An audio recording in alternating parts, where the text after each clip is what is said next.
Hello everybody and welcome to Nathan on Shuffle and to my latest episode here. This is my monthly roundup, which I've been doing the last 2 months and people seem to really love it. I did one basically at the end of July and the end of August, so I thought might as well do one for the end of September, where I just round up the releases for the month that I've really been enjoying, that I would recommend, many which I haven't talked about yet on the channel. So it's a quick way to give you guys some recommendations to go check out if you're looking for some cool new music. I'm going to keep the sections brief, just talk about the albums in a couple minutes time, give an overview of what I enjoy about it and who I'd recommend it to, and then move on to the next one. I've got about 10 records or so to talk about. Some I've already mentioned and done fuller reviews, so I'll basically just mention it quickly and point your attention towards the full review if you want to hear more details. But I just thought it would be cool to include everything that I've listened to over the course of this month, to give you guys a snapshot of what I've been listening to and to recommend things that I otherwise wouldn't have time to do reviews for on the channel. So let's get into it. I'm going to put the pictures up near my head, and I will talk about each record. In the description, I'll list out all of the records so you can easily copy and paste and go search for them on Bandcamp or Spotify or, Laser CD or wherever you get your music. Hopefully that'll be a good format for you guys. So let's get into some of the records I've really loved over the course of September. Alright, first I want to mention Ihlo's Legacy. This actually came out at the tail end of August, and I did a long form review of this. This is easily one of my favorite records of this year so far. Really enjoy this. This is just progressive metal at its finest. Very polished, just sounding brilliant. Every track hits really hard. It has a great growth arc throughout the record itself and ends in a fantastic place.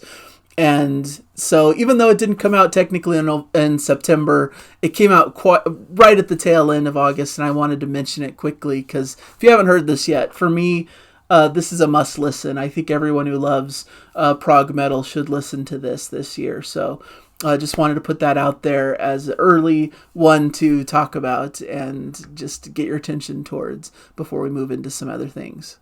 Next, I want to talk about Reincarnation and their album A Dark Poem Part 1, The Shores of Melancholia. This came out September 5th. Experimental post-metal from Norway.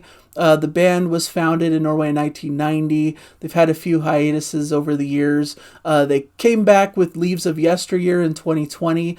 And now this record, which is the beginning of an ambitious conceptual trilogy of records, apparently.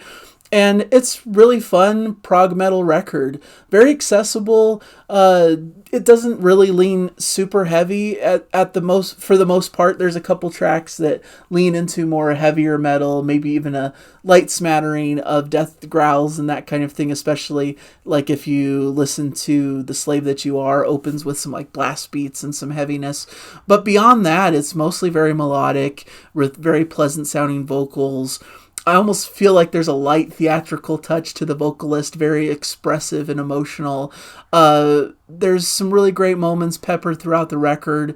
For me, it doesn't really reach the upper echelons of some of my favorite releases this year because I feel like I wish there was more progressive elements.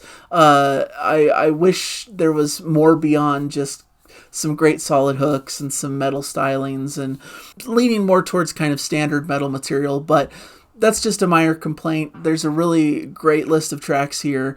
Each track has something interesting and entertaining, some great playing, some interesting musical passages, and well worth your time and attention to check out. And a lot of people love this record a lot more than I do, so definitely don't think that I'm putting it down at all. It's just, for some reason, it hasn't quite connected completely with me, and I want to be completely upfront and honest about that when I recommend things.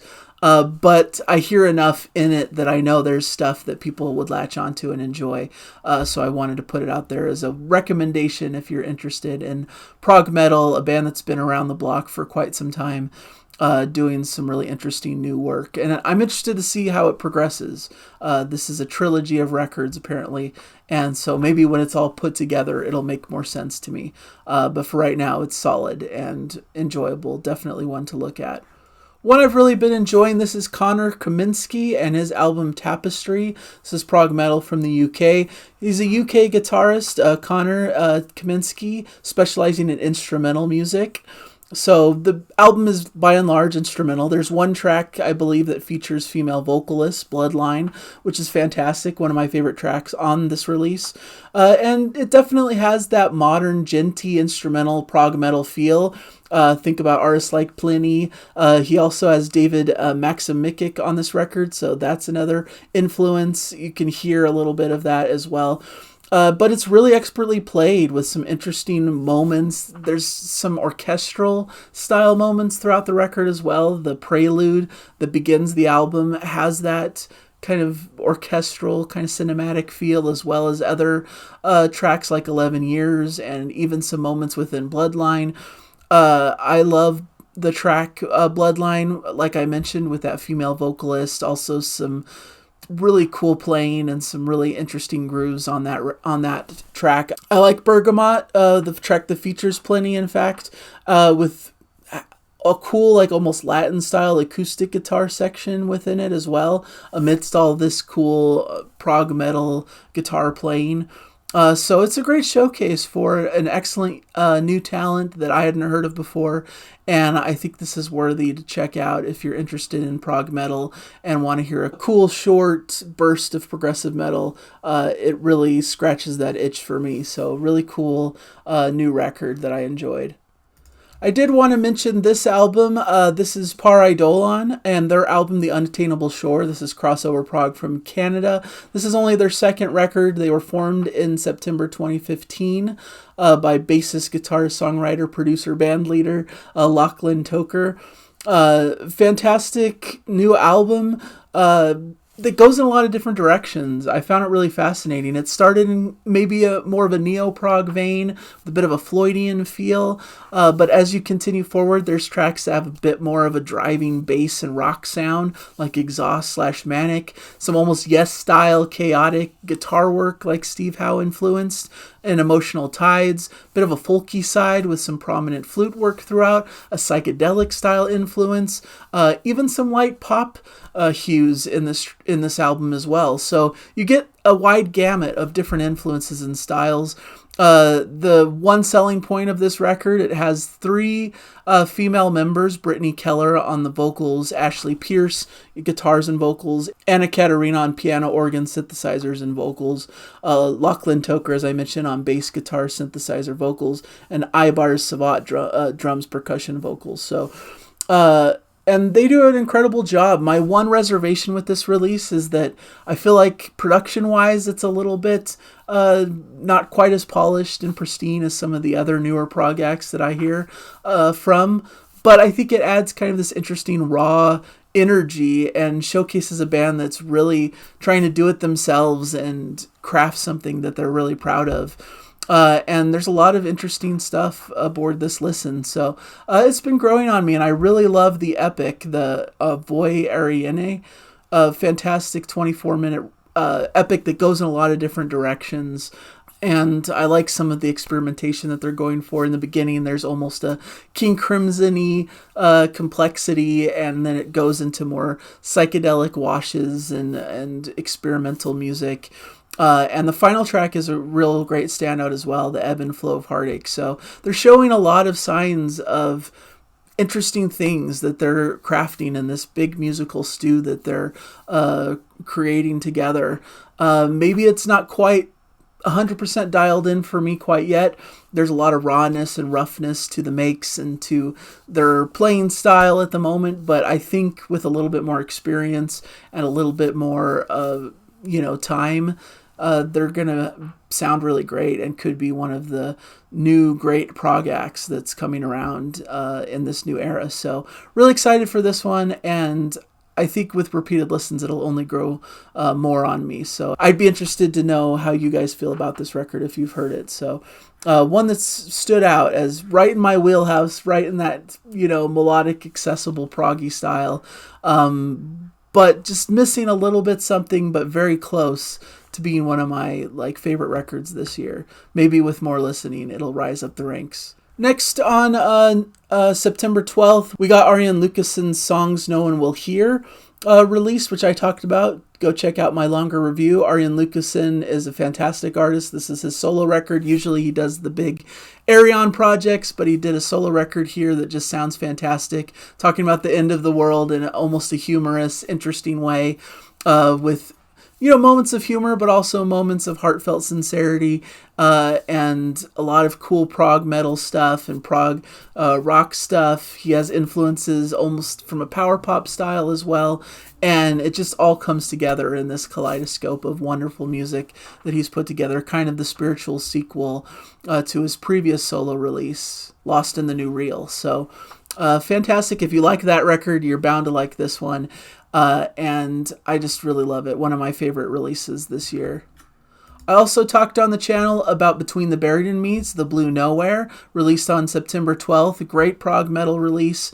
Definitely in the heavier vein. If you hate the intense growling vocals, this probably isn't for you. But there's a lot of moments that I really enjoy, even though I struggle with the heaviness at times.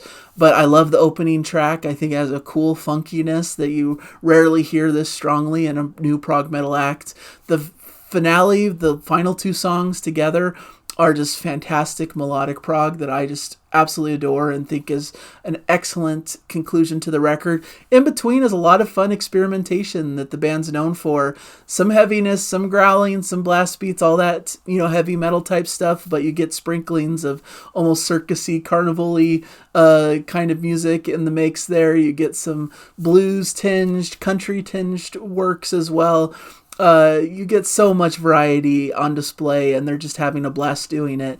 And so it's a fun record to listen to. I'd recommend trying it out, even if the growling vocals aren't quite your thing. There might be a few standout moments and standout tracks that you can really find and enjoy in this record. So a really good one. Check out my full review for more thoughts on that. This is a standout release for me. This is Umphrey's McGee and their album Blueprints, a band that's been around for quite some time now, founded in the late 90s in South Bend, Indiana, in the U.S. And they're what you'd call a jam band. They're very focused on their live performances and a lot of improvisation. But they've released a slew of really excellent studio albums that I just really love. They blend a lot of influences together, from prog rock to metal to funk to jazz fusion to just song-based rock and roll and pop hooks, all in this giant stew of great, incredible musicianship. And what I love about this record, Blueprints, it's very unique in how they put it together. Basically, it's built from fan-selected live improvisations that they did on various tour dates. And they stitched these different improvisations together and reworked them into cohesive songs in the studio to create a really interesting studio record. So it's a great balance between the two sides of the band I love. The improvisational live side of the band, which people really are fanatical about and come to their concerts religiously, and they're just fantastic instrumentalists and musicians. But there's also that studio polish and, crafting this into songs that make sense as full works and full pieces rather than just jamming endlessly. So I really like that balance, and I think it's perfectly at the heart of what the band is all about. So this has been one of my favorite records of this month, for sure. I kind of hate how it's split out in streaming services, at least, where each track is kind of split into different what they call Legos. And basically it's to showcase the different pieces that these longer tracks came from, these different improvisations. So that's kind of cool in a way, but I just treat them as one extended track. There's basically, I believe, 5 or 6 tracks on this record. It's a pretty lengthy release and a lot of really long extended tracks that I really love. One of my favorites is Unevolved, which leads into almost a more funk direction, but it's really expansive and goes through a lot of different musical sections and movements that really fascinate and I just enjoy so much. So a lot to love with this record. If you like jam bands, if you like improvisation, if you like extended instrumentals, this is going to be for you. If you like a bit of funk and folk and jazz and fusion and prog and all of that mixed together into an interesting stew, if that sounds interesting to you, I think this could be for you as well. So This comes with the highest recommendation. I know it's not traditional prog rock. It certainly takes some cues from prog, but is definitely not primarily prog, I would venture to say, but fantastic nonetheless. Just great music, well played, and this is one of my favorite releases from the band, I'd have to say. And that's coming from a pretty big fan who's collected most of their releases to this point. So that's Blueprints by Umphrey's McGee. Now, this is probably the weirdest left turn on the list here.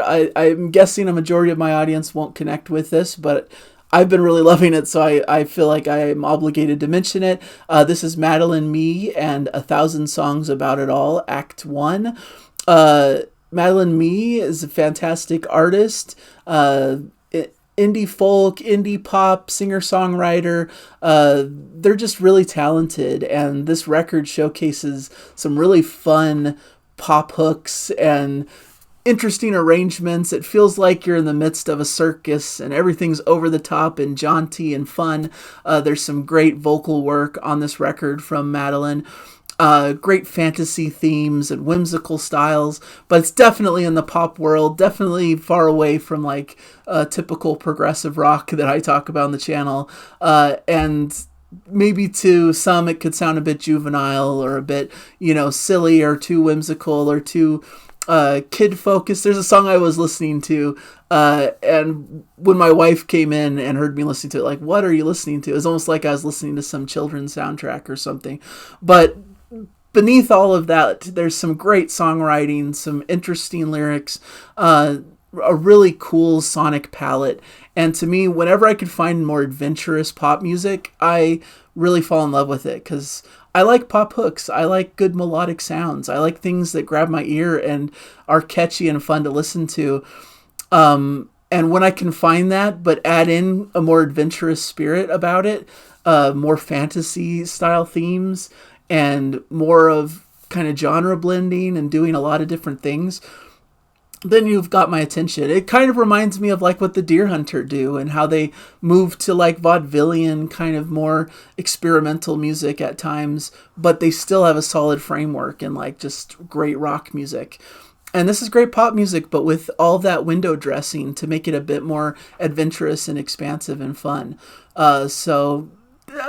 Could be an acquired taste, but I really like this artist. I like the folky aesthetic, but with all of this window dressing of this expansive, like carnival-esque experience, and I thought it was really fun. And so I'm going to mention it here, and do with it what you will. On the more traditional front that I think most of my audience would enjoy, this is a short EP from Elder called Liminality and Dream State Return. Just 2 tracks on it. They blend together. Basically one 20-minute piece in my eyes. This came out September 22nd. And Elder's one of my favorite groups. They're a 3-piece heavy psych band. And real experimental, but interesting. They have a heavier bent to them at times, but I love their progressive elements and how they make these extended tracks that take you on a journey. They're a little bit of like a post-rock feel as well. And I just really love this music. I think this is a fantastic piece of art here. I believe it was music they worked on in between their albums Omen from 2020 and Innate Passage in 2022. Just great if you love stoner rock, if you love, classic, post-metal, if you like some prog undertones and some psychedelia, there's going to be a lot to enjoy on this journey. It's just fantastically composed and just one to sit back and listen to and let wash over you through its runtime. So definitely highly recommended. And this is Royal Sorrow, Inner Deeps, another one I'll just mention briefly because I did a longer form review of it that I just barely recently put out. A fantastic newer prog band from, I believe, Finland. And it's a 10-track album. Every track is fairly short and easily digestible. It's in this more modern prog metal style that has a lot of catchiness and hookiness and some electronica glitchiness. Reminds me of like modern Leprous or a band like King Crow. very accessible, very fun to listen to, and shows a vibrancy and youth in the genre that I think is well needed. And I think Inside Out is making a point to bring a lot of these young, fresh new artists onto the table to bring the genre to a new place. And it's working for me. I really like this. Almost feels like a blend of some of the alternative metal and rock music I listened to in the early 2000s when I was but a teenager. Blended with some newer prog metal stylings as well to make a really fun, fascinating listen that just made me happy and that I've really enjoyed over the course of the time I've had with it. So definitely recommended. Check out my longer form review if you want to know more, but I think it's a really worthy release to look into and check out.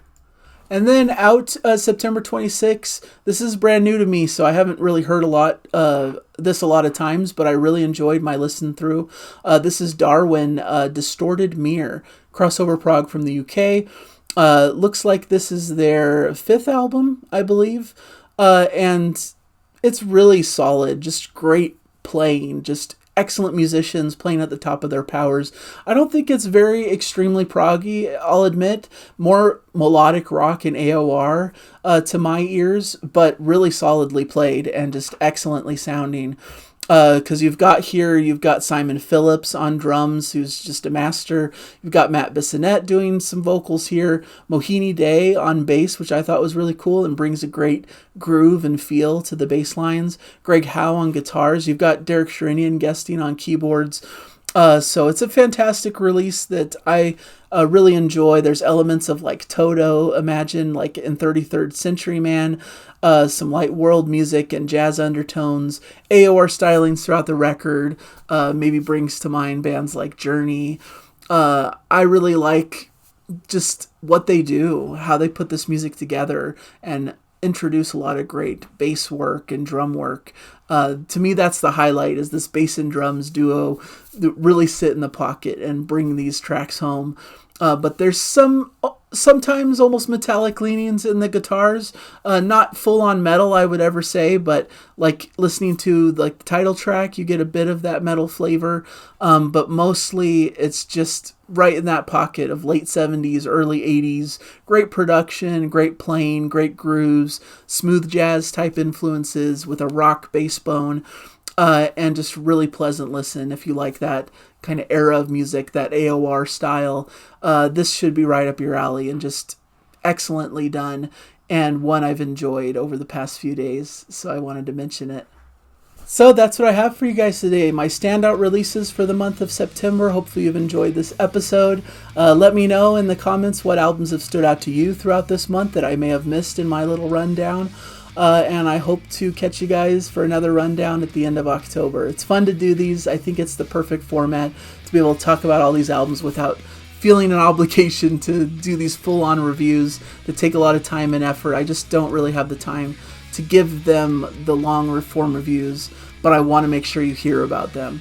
And so this is a great method to get the word out. So thank you guys, and hopefully you'll continue to follow me and watch the channel, and let me know in the comments any of your thoughts about this episode and this format. So thank you guys, and I'll hopefully catch you guys in a future episode. Bye everybody, enjoy the music.